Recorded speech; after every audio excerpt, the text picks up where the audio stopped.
عمر راغلی دا ولې په څه وجې چې موږ د پیپرو هغه سټرایک کړی دا د هغې د وجې زموږ سره زیاتی شوی دی دا ټوټل ناواړه چې کوم راوتي دي نو دا صرف د هغې وجې زیاتی دی بس راځي 1098 دی او بل دې محنت کوي محنت ہو پورا سال دی محنت ہوگی هغه دې راځي 600 دی 500 دی We want justice! We want justice!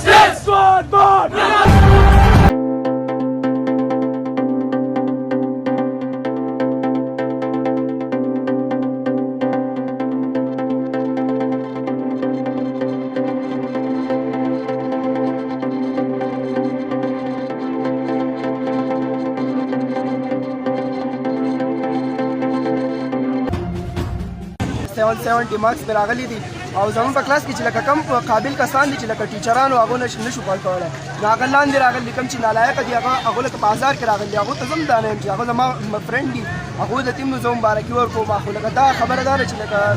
په څه بیس باندې مارکس ورکړي په پوډریانو باندې دا پیپر چیک کړي که څه قصې کوي او که نه چکۍ ویشته په هغې باندې چیک کړي په دې باندې نظرخانې وکړي د سوات په بورډ کې په سوات په تاریخ کې چې تدریس شي هغه یو ځای 98 ورکړي 96 ورکړي او بل ځای 500 400 دا د کم دی بس راځي 1098 دی او بل دې محنت کوي محنت ہو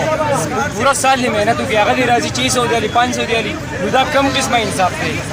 ګورئ دا ټول هغه راغلي دي چا پوره کال محنت کړی دی چا د اے پی سي لکه خلک باولي دا ټپ ته ټول ولا محنت وکړو چې محنت یې وکړو هغه چا 400 مارکس رالو د چا 600 رالو ته د جانزیب کالج میرټ وګوره د بل یونیورسټۍ میرټ وګوره په هغې باندې به دوی ته داخله میلاو شي دوی به مخکې لاړ شي د دوی چې ډریم واخو لاړو الریډي تباه شو دوی به مخکې څه کوي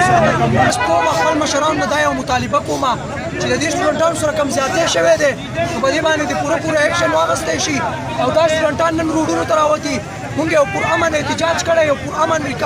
یو میسیج ورکو چې زمونږ تاسو نظرثاني دې په دې رزلټ باندې وکړی شي ځکه چې دې هلکانو 800 او 900 مارکس دې دوله ورکړي دي تاسو ته که پته ده په جانزیب کالج کې په 900 په 1000 مارکس باندې کس اخیستی کېږي اوس د دې کسانو په کې دې 400 دا مارکس یې اخیستي دي نو دا به چېرته ځي کوم ځای به دوی ته په جانزیب کالج کې اډمیشن نه میلاویږي دوی بیا په سیکنډشپ کې اډمیشن کوي دوی 20-30 هزار روپۍ ورکوي نو زه دوی ته ریکویسټ کوم چې په دې کې داسې ماشومان دي چې هغه عاجزه دي غریبانان دي خپل مشرانو نه مطالبه کوم چې مونږ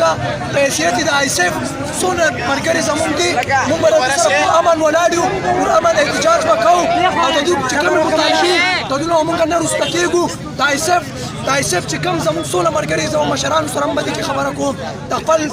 کوم ډیریکټ چیرمن فضل حکیم صاحب چې دی هغه سره په دې کې خبره زه کوم چې فرض که مارکس هم دا اخیستی شوي خو فرض که دا به زموږ سره کوي چې دې جانزیب کالج کې چې کم مارکس لکه کم اډمیشن په کم مارکسو به